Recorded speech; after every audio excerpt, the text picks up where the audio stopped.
Hey Sunspace Sun, I'm Daisy Victoria. Today we are going to look at some more fabulous medieval Germanic clothing.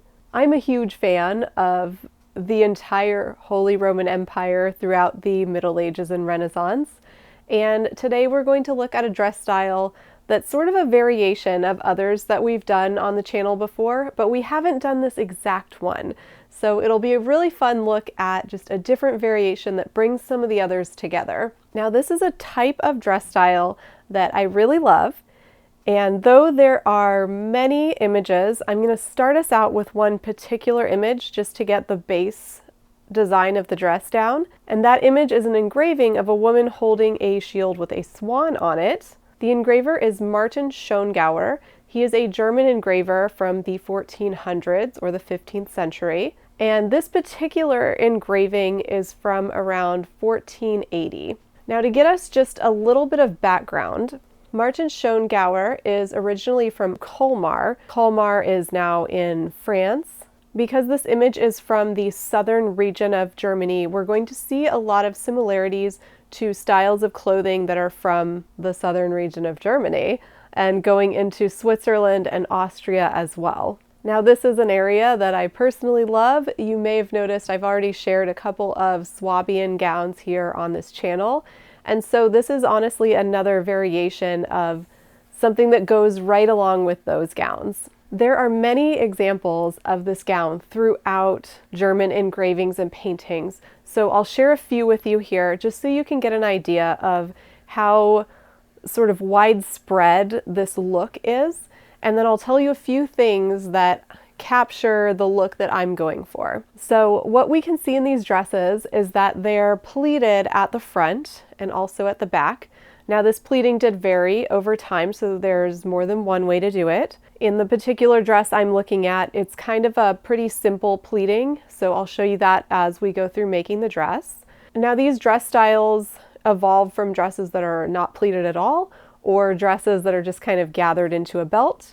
Think of the houppelans that I've shared with you before that are very sort of classic for the Middle Ages. On the other side of the pleating spectrum, we go from not pleated at all in some of the earlier houppelans, all the way to very pleated in some of the dresses painted or sketched by the master of the house book. So quite a wide range. Ours is kind of somewhere in the middle. So we're doing the pretty simple 3 pleats on each side of the bodice, like in our original inspiration. Another thing we're doing here is the 3/4 length sleeves that have openings for the chemise to poof through in the back. That is not only seen in this engraving, but in other portraits that I really love. I first encountered these with some of the Swabian dresses many years ago, and I was quite taken with these sleeves for some reason. Another thing that we are going to be looking at here is the front closure of the dress. Now this type of dress has many different types of front closures, but one thing that we see a lot is some type of closure from the waist up. So I've shown you a couple of Swabian dresses before where it's laced up in the front, and that is in fact something that's quite common, not only in the, classic Swabian dress, but also in the house book dress and other German dresses as well. But some of these dresses do not lace up and rather just have closures. So we will be using metal closures to get that look here with this dress today. Now, as I think you'll see, this dress is not overly complicated to make, and it's a very nice sort of mixture between a lot of different surrounding styles. So that's something that I think is really cool when I study lots of different clothing from different eras and regions. Then you start to pull similarities and you start to see the common threads that run through the evolution of clothing. And I think that is super cool. And one reason why I'm attracted to this dress, not just because it's very beautiful, but because I feel like it sort of bridges some of those gaps in between other styles. And I think that's very cool. Okay, so finally, we need to talk about what we're gonna style as the hairdo. Now in the original inspiration image, this lady is wearing very large braids, and that is kind of what I'm going for in my look. So to do this, my hair is long, but it's not long enough or thick enough. So in this period, they used a lot of supplemental hair, and they stuffed their braids with not just hair, but also things like linen and wool. So I am right now using hair extensions, and I'm basically braiding my hair into those extensions and making my hair much thicker and longer. Now, these hair braids range from regular size to very large. So I love playing with different braid styles, and maybe I'll show you some more in the future. If that's something you want to see, let me know in the comments. For this particular style, I decided to add my gefrenz, which is this little fringy thing that you see often in the back of a lot of this era and region. So it's just little fringe that's on a band that is wrapped around the head, and it goes quite nicely over the back of the neck. And this is extra good because it kind of hides that area where I've transitioned the extension hair, like attached it around my own hair. So it kind of hides that little bump, which is very nice. I'm making this dress out of a fabric that I found at a local store up in Canada.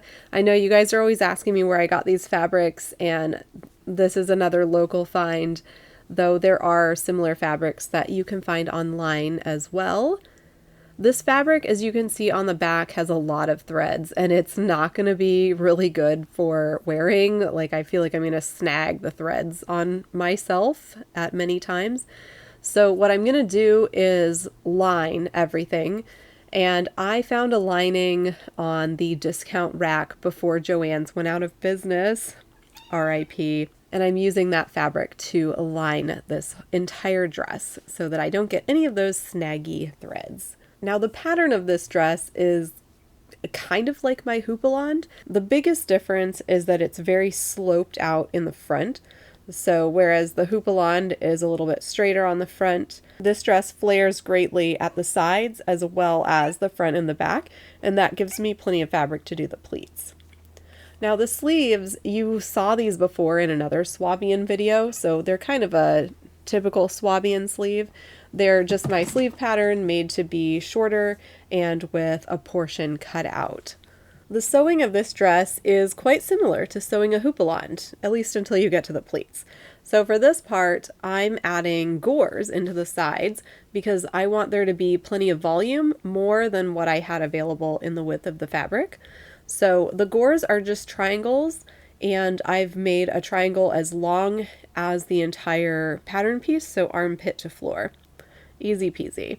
And I've done that on both sides. So a gore for each side of the dress.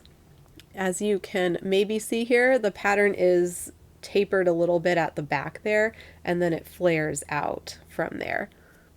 And at the front, the pattern curves down from the shoulder, so it just goes right through a V neckline, essentially, when you sew it together. Unlike the back that is fitted at the very top of the back and then flares out from about mid-back where I'm going to pleat it. And here we have the front and back sewn onto the side gores. This is a very large dress, so trying to get a nice good shot, butterscotch for scale. To sew the sleeves, I'm sewing that seam together, and then I have this big opening, so I'll need to hem the opening, and then I'll put the closures across there. I've sewn the front and back together, and I left an opening in the front about from a little below the waist.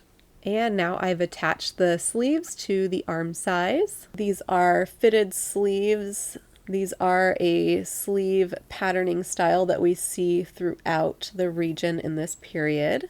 And now it's time for pleating. So this is where you really need to drape and see what looks right. I know that this dress that I want to create has 3 pleats in the front and the back. So that's really what I'm doing. I'm just draping to get the 3 pleats where I want them.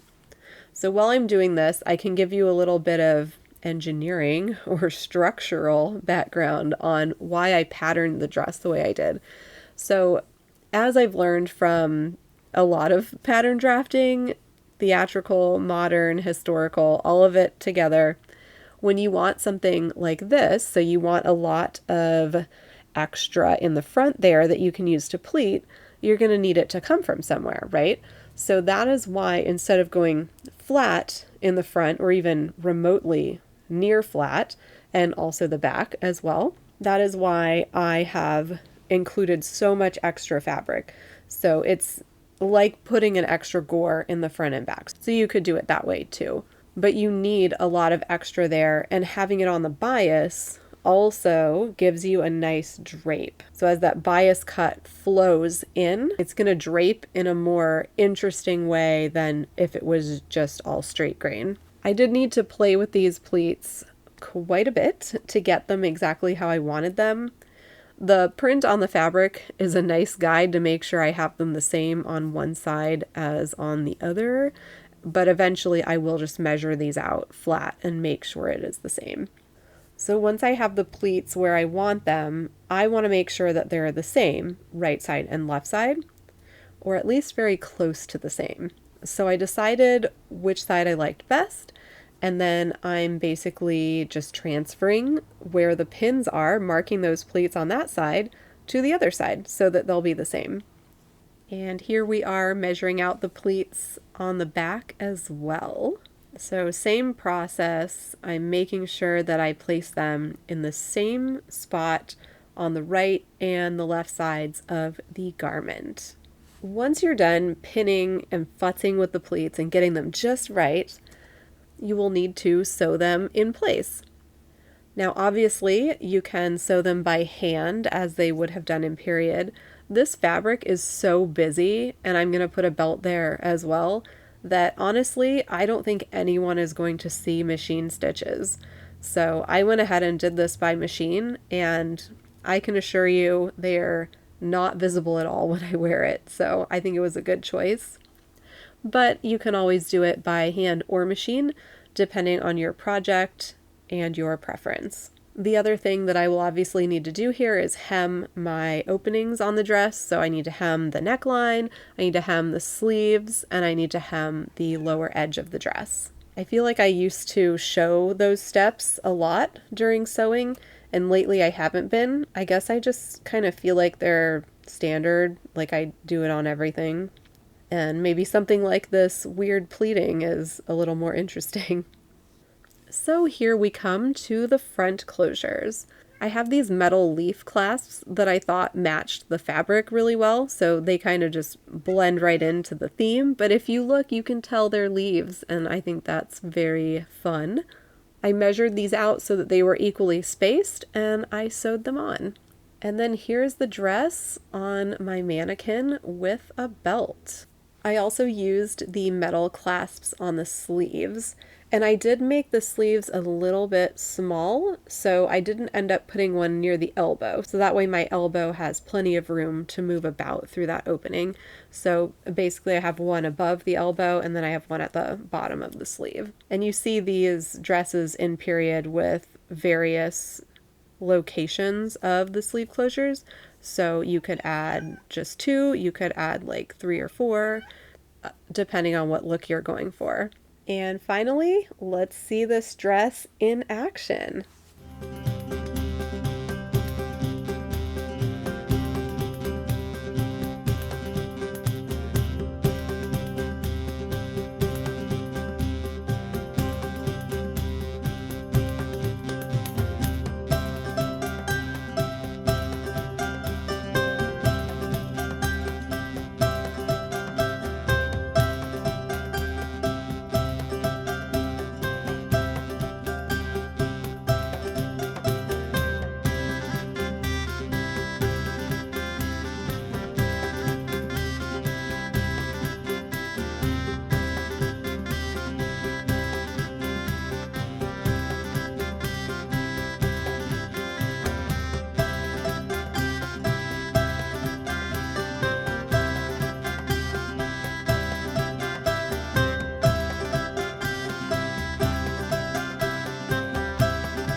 I think that this style of dress is really, really cool. It's very pretty. It's not super hard to make, but it's very elegant and just quite lovely. So let me know what you think about this style and if there are any other styles that you would like me to explore. Thank you so much for coming along with me on the making of this beautiful dress. If you take any inspiration, please do share with me what you make. You can find me on all the social medias as Daisy Viktoria. My website is daisyviktoria.com, and a special thank you to my patrons over on Patreon. I hope you all have an absolutely magical day, and I'll see you again soon. Bye-bye!